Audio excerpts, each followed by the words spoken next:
আসসালামু আলাইকুম ওয়া রাহমাতুল্লাহি ওয়া বারাকাতুহু। বর্তমান যুগের জাহেল পীরদের স্বভাব আশ্চর্য ধরনের। যখন যা মুখে আসে তাই বলে আর যা ইচ্ছা তাই করে থাকে।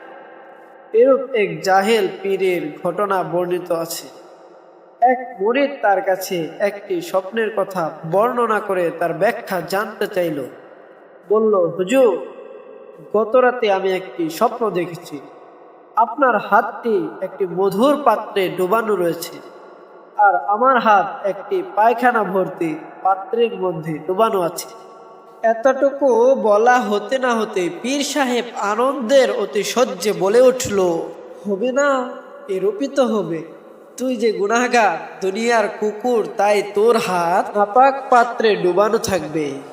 আর আমি যে বুজুর্গ আল্লাহর ওলি, তাই আমার হাত মধুর পাত্রে ডুবানো থাকবে। মুরিদ বলল, হুজুর, স্বপ্নটি বলা এখনো শেষ হয়নি। তারপর দেখি আপনার হাতের আঙ্গুল আমি চাটছি আর আমার হাতের আঙ্গুল আপনি চাটছেন। একথা শুনে পীর সাহেব রেগে অস্থির হয়ে মুরিদকে যা ইচ্ছা তাই বলে গালাগালি করতে লাগলো। মোট কথা, মুরিদ স্বপ্ন দেখুক বা না দেখুক, এটি খুব সত্য বিষয়ের দিক নির্দেশনা দিয়েছে।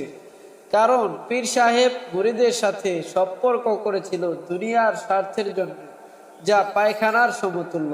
তাই মুরিদের নাপাক হাত পীর সাহেবকে চাটতে হয়েছে, আর মুরিদ পীরের সাথে সম্পর্ক করেছিল আল্লাহকে পাওয়ার জন্য, যা মধুর সাথে তুল্য। তাই মুরিদ মধুতে ডুবানো পীরের হাত চেটেছে।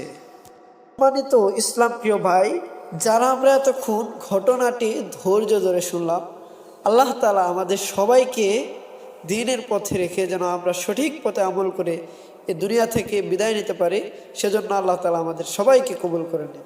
আমিন।